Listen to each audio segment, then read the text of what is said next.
So let me ask you a question. At this time, your eye, is this before you got saved or after? My eye was before. Before. Able to tell us the story of the eye. My eye was before. My eye was way before, even when my dad was still around. What happened? It's a long story, man. Boss, you need the players. That story, man. I don't like that memories again. I don't like that story. Because I think the worst thing was, when I came to Nairobi, I wanted it to... I had this perception about Nairobi. So, coming to Nairobi, I was so sure everything will go my way. Because we used to be told, work so hard, when you kazi Nairobi utapata kazi. Nairobi kazi ni mingi. Nairobi kuna pesa.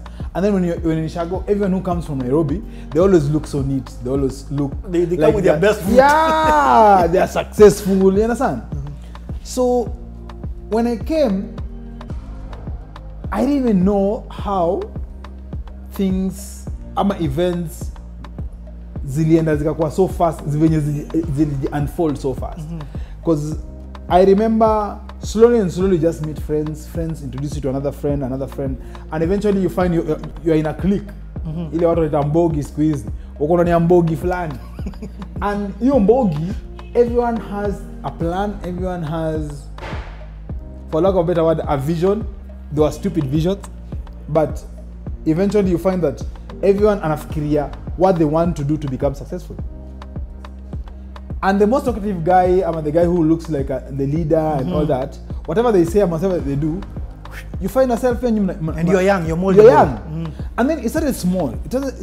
We never say that we are forming a gang. It's just boys or base. Maboys tu wa base, mnaanza kuchonga watu mademo akipita. You know those things, eh? When you're young, you're young. And then you start doing things, mnanyang'anya mtu lebo kofia, you know. But slowly you don't know, the vice is growing. Because mtoka kofia mtaingia watch. Mtoka watch mtafikiria kitu sijui kama unaelewa. And eventually one day mtu anakuja anakuambia tunaenda tao Buda mimi niko na mchumba. You're like, whoa. But you're so deep into it to a level whereby it's not a big deal. Yes. It came slowly. It came slowly, yeah. Because we are creating a monster and you can't see it. Because the worst thing about a monster, when you're feeding it, you are just feeding it. You don't know. You're just feeding it. You don't know. You're just feeding it. So one day the monster became so big that the more it becomes bigger, the more it demands more. You understand? So kama mnataka kwenda kubai manguo, kama mliba 500 ni kidogo. Mnataka kuiba 1000. Mnataka kuiba 1500. So you have to do more to get more. So that's how the clique started. And eventually one day tuko tumekuja show flani up on Ngong Road. There's a show, there's an event called Beats of the Season. Beats of the Season, eh? I don't even remember that event. Of course. Kitambo sana. Those days were called kina Lucky Dube, Awilo Longomba. So we went Ngong Road. So after the event, it's when now for action me, time. Yeah. You're the guys who us Barbies used to call obohos. Ndio hao sasa. Tuko tunasema ngereni huko mababi huko mababi hao ndio wako na mabandana za kuchukua. Obohos man, mimi sitoki solo driver ako. The obohos are out there. Obohos outside. Yeah, so and that's how it happened because after Beats of the Season, I remember those days, matatus used to come and pick guys from the event. So it's so easy. It was so easy because when the matatus come, it means everyone in that matatu is from that event. So you're so sure, hizi events za mababi, mababi wote wanaenda tu area za ubabini. So hawezi kosa kitu kwa mfuko. Ukichukua fare zao, uko sawa. Umeelewa? So that's how it happened. The problem was when we were coming out of Ngong Road going to town, we were like 5 guys. You know those days hatukuwa na simu. So we were like 5 guys. The guys ndio tulikuwa tumepanga nao, kumbe walitoka command. Mimi nimekakitia nyuma, sikuwa najua watu zake. So eventually while tunashuka ma 3, sino mimi hapo najua sasa ndo tunataka tunyang'anya wasema vitu. And then niko solo. What happened? nilipigwa kitu inaitwa mob injustice. Unajua mob injustice? There's no justice there, man. You know mob injustice? Yeah, it was really tough. Because I remember after that, like they beat you a proper one. Attempted to kill you. Not attempt. It was no, the punishment for what you had. Proper. Because I remember after that, I was in hospital for a very long time, and the only person who used to come is my brother. Rufftone. Yeah. No one else came. But your parents knew. Yeah. They were just upset. They were sad. They were let down. They didn't know what was happening. They didn't know what happened. So that is the moment that I think I started looking at my life in a very different way. Because when you feel like you have friends, but at that moment is when you need the friends and they didn't come. The same friends who you were. The same friends. Yes. That's when I was like, I think I need to change my life. So even when we were in Kambi Kristo, if the guys can remember very well, I used to have a bandage. Because I was still receiving treatment at Kikuyu Eye Hospital. Yo. Yeah. When we were in Kambi Kristo. Okay. Sir, turudi muziki. Yo, I love it. Okay, so now this passion for, when did you decide, okay, I'm Daddy Owen? Oh, in fact, was Daddy Owen your first name? No. Yeah. My first name was Street Doctor. RK. RK laughed at that name, but RK was like, no, that's a fake name. Okay. Don't use it. What made you by the time you're deciding I'm Street Doctor, it means umesema, I want to enter this music. Yeah. So I think now the influence of everyone in the house, the mood just started, like everyone now wanted to become a musician. I remember even SK Blue recorded a song with Ruff at Ogopa.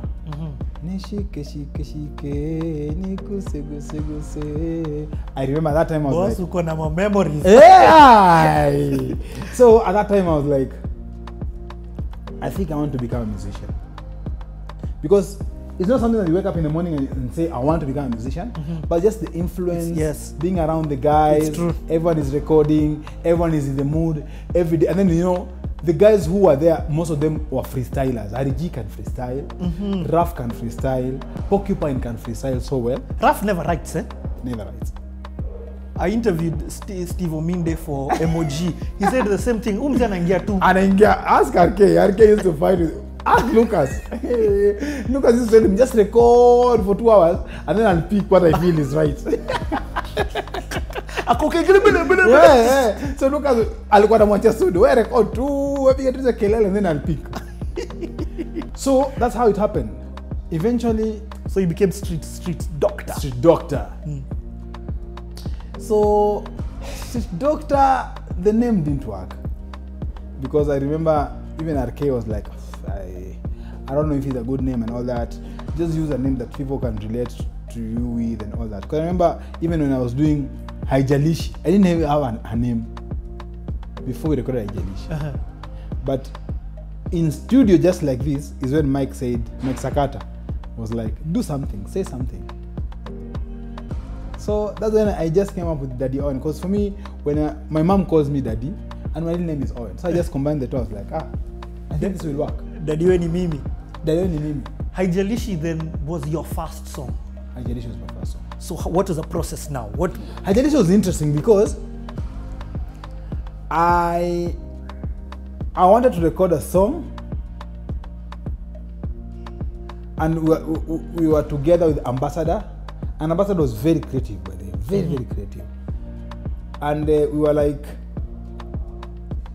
by that time, when we were living there, I've forgotten something. When we were living in that Kambi Kristo, Mr. Googs. Mr. Googs and Vinny Bantam. Yes. Mr. Googs and Vinny Bantam, they were so big by that time. Their song was doing really well. I said to my top, I give the ride. So, Mr. Googs and Vinny Bantam, Googs was living in Umoja. And Makiu, Mr. Googs and Vinny Bantam, Rufftone is the one who took them to Ogopa. I'll never forget. They were talented, but they didn't know anyone who can record. So Ruff akashika mkono akapeleka Ogopa. So that time the song did so well. Now Mr. Googs akabuy computer. Tuambie hii story sahi. Mr. Googs could buy computer. That's when I told Mike Sakata, you've been crying that you want a computer. See to try to kwa Mr. Googs. So we went to Mr. Googs. Mike akaleta software, ilikwenda Fruity Loops. Akaweka ndani. Then Mike akamake hiyo beat ya haijalishi. Kwa Mr. Googs. So while we were rehearsing, before we go to the studio to record, because those days you used to make a track, then there was only one studio. Ilikuwa nini studio? Ilikuwa South B. So all of us, everyone from Ogopa to Kinanted Josiah, all of these guys for vocals now. You must go there to do vocals.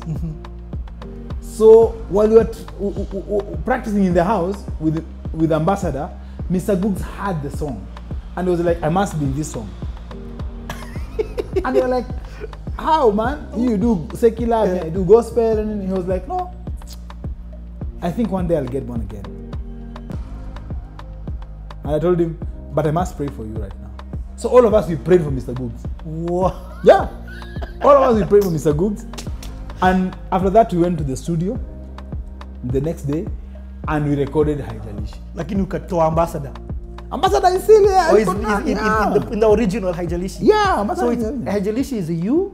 Ambassador and Mr. Googs. Ambassador, Mr. Googs. Yeah.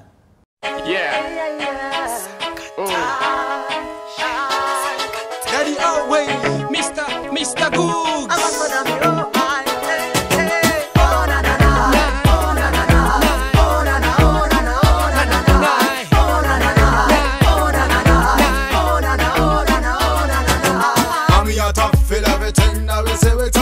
Criticize anything now I do. No matter what they do and no matter what they say, hey, never try to look back, not even a day, hey.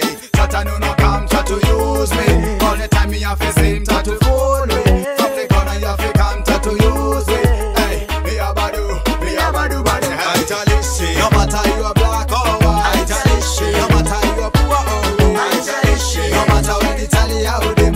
Lakini mbele ya Mungu sisi wote tuko safe. Hey, Jalishi, no matter you are black or white.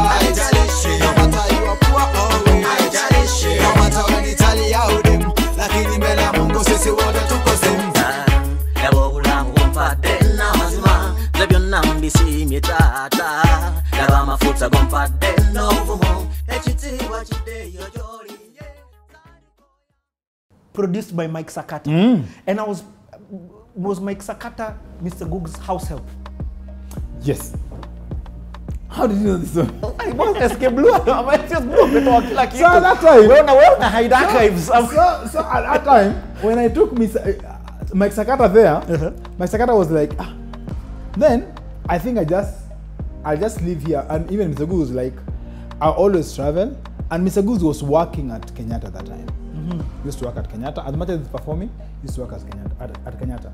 So Mr. Googs, he was living alone. So Mike was like, I can be helping you to make food, So when you come back from work, at least unapata vitu zimetengeneza. At the same time, I'll make beats for you and all that. Mr. Googs akasema, it's okay, it's fine. So Mike started living there at Mr. Googs. That is crazy. Yes. And that's now my first song. Okay. So you record Haijalishi. Yes. Alafu, this is not the remix. This is not the Timbrimbui remix. No, this is the original. Yes. What happens? It did so well. I was so shocked. It did so well. The song did so well to a level whereby I was like, Confirmation. Yeah. You know those days, it was not easy to push a song. There are no radio stations to play gospel music. Yes. So where did you even take it? Churches, DJs? Concerts in churches. And that's one thing I always say till today. For you to change the music scene, even today, you must come as a movement. You can't do it alone. The moment you see artists doing things alone and alone and alone, just know they'll struggle for years. It's true. For it to change, it must come, for lack of a better word, as a clique. you must form a clique. And if you look and do your research well and go back in history, you'll find till today Ogopa is still respected. Even when an Ogopa song is played here, anywhere, people will still dance and people will sing word for word. You understand? Just because Ogopa came as a clique and they came as a movement and they changed the Kenyan music scene. Same way with Caliph. Same way with Ted. Yani, that's the only way. If you want to change the music scene, if you want to create a movement, if you want to create like a new revival, you must form like a clique and come with it. But the moment you come as an individual, you'll never do it. You'll have your own short stint success, which at that time you will call it success. But eventually, when you sit down, look back like 5 years from now, no one will count it. Umeelewa? Nimekuelewa sana. Nimekuelewa sana. So when you started Kambi Kristo, all of us tulikuwa na movement, because I remember at that time nilikuwa na haijalishi. SK Blue alikuwa nayo nishike shike shike. It was like a big song. And then Chacha Bado. And then at that time Porcupine alikuwa na Tumsifuni Bwana ametenda mema. Another big one. That was a big song. Big one. Ambassador alikuwa na inkane watoto vimfane. You understand? Yeah. So all of us, Rafa kona mwikulu na usichoke. So all of us, Raf is like the leader right now. At the moment, in terms of So the best thing was Raf was getting these major shows, and then we go and cut and raise for him. And through, guys started liking what we are doing. So we started going to high schools. We started doing our own concerts, because those days all churches had concerts. You understand? These small concerts, and no one, as in, it was not about how big the sound is. You're being paid. You just want to go there and have fun. And through that, we created something that was like a revival in the gospel music in this country. Urban that time had no sound. There was no sound in urban completely. And I remember after that, DJ Josh akakuja na tumukanyaga, tunamukanyaga, tunamukanyaga. As in, it was like, oh my, these guys have taken over. So the producer this time is your boy Huku Mike Sakata. Yeah. And produced using Ngoma. Yeah. It was a full 360 movement. Eh? Yeah. What? Then even, because the only guys who were outside our clique were Jogsi. But even Jogsi were like, hey, we must come to join this bandwagon, because that's when they did now with SK Blue. With SK Blue, the collab. Yes. Because this fire was taking over. So that my father's, this is 2001. No, this is before my father's. My father's came after. Well, this is Badai, eh? So this is like, okay, I want to understand here, 2001, 2002. Yeah. Okay, so where does Daddy Owen go from this now? Well, actually, no, Haijalishi remix. What happens? Because again, nimebonga na Tim Rimbui. So I have his version. Ninataka kusikia version. So one day, I'm listening to a show called Kubamba. Kubamba was there. Kubamba was at that time walikuwa Mos Njugush. No, were they in Family ama Metro? You know, there's a time they were in Family and there's a time they were in Metro Radio, Metro FM. It's crazy. I think it was Metro. Kama si Metro ni Family, one of the two. One or two, yeah. So that was the only show that any young gospel artist any young person amesevika anaweza sikiza. So mi nasikia my song is playing on radio, but it's not my version. And I'm like, which song is this? And eventually nasikia, that is Daddy Owen and Ambassador and Mr. Googs on the remix of Haijalishi, done by Team Innovator. The Innovator. I'm like, my song, mtu mwingine amefanya. Na wanasema that is Innovator on the song. I'm like, who is Innovator in the first place? I don't know who is Innovator. I've never met Innovator. Hata sijamsikia, sijiko naelewa. So I'm like, Mzee anaweza fanya hivi aje. But the song is nice. It was really nice. But I'm like, who is this? So I called, nikauliza Kabere alikuwa kerere. Kabere alikuwa haizi kosa kujua mtu yote. You know, Kabere was like this guy, a people's person, anajua kila mtu kwa industry. So nikakuwa Kabere, huo msanii to innovator ni nani? Akaniambia wewe ni Timo. Timo ni nani? Haujui Timo wewe? Timo. Timo ni nani? Akaniambia kutumia namba yake. Nikamwambia amefanya that time Kabere was working in TZ or something. Akanitumia namba. So I called him. Asked him bana, hey, what is happening?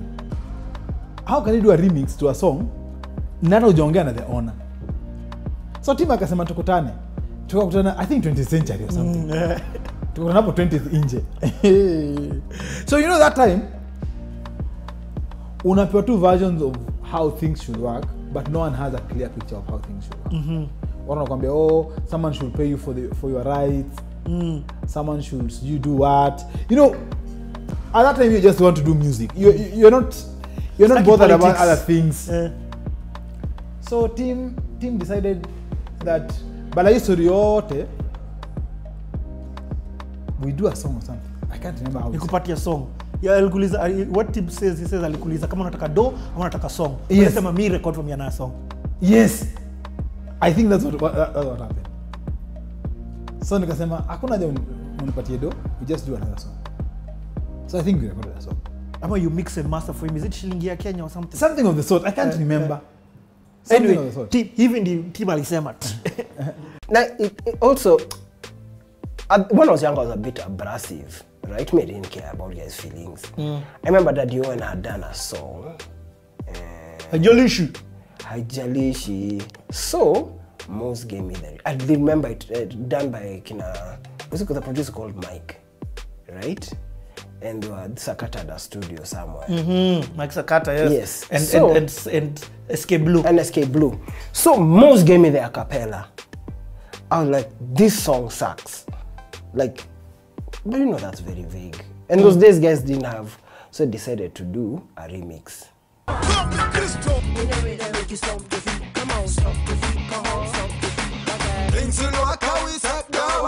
Never see the sun and the moon in a hurry. Always get on to the side, you are sorry, hey. Things to rock, how is that, don't worry. Never see the sun and the moon in a hurry. Always get on to the side, you are sorry, hey. Things to rock, how is that, don't worry. Never see the sun and the moon in a hurry. Always get on to the side, you are sorry, hey. No matter you are black or white, no matter you are poor or rich, no matter when they tell you how them, lakini vela Mungu sisi wote tuko same. No matter you are black or white, no matter you are poor or rich, no matter when they tell you how them, lakini vela Mungu sisi wote tuko same.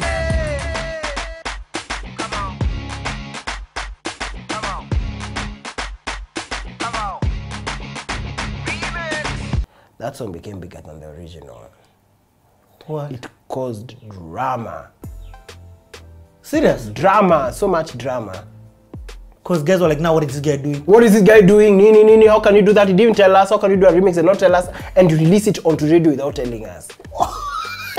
Yeah, I'm like, dude, I've done you guys a favor. Your stories. That was my attitude. Then now, I remember it became drama. So, I remember it was RK or Rufftone who ended up being there. Mediators. They were like, you guys just sit and meet. You'll probably find there's no malice. Like, just sit down and meet. Tim stop being an asshole. Daddy Owen stop being like. So I remember we met outside 20th. I met with Daddy Owen. I've never met him. I didn't even know like I've done a remix for a guy and I don't even know how it looks. You know how arrogant that is. So I met with him, we talked. I told him, me it wasn't personal. Then he was like, he didn't understand why I could do that. Like, so now you see, those are now things you learn as you grow older. Yeah, I get it. So I sat down with him, he's like, yo, what you did was not cool. And I was like, okay, so how do you make this go away? He's like, produce for me a song for free. You're like, no problem. Yeah, that's how we became pals with him. I was like, yeah, come to the studio. We did a song. So he had already done a beat with Mike Sakata. So my job was just to record it, mix and master and give him. So that's how we became pals with Daddy. What song was that? Shilingi ya Kenya. Yeah. Shilingi ya Kenya. Daddy Daddy Owen. Yeah.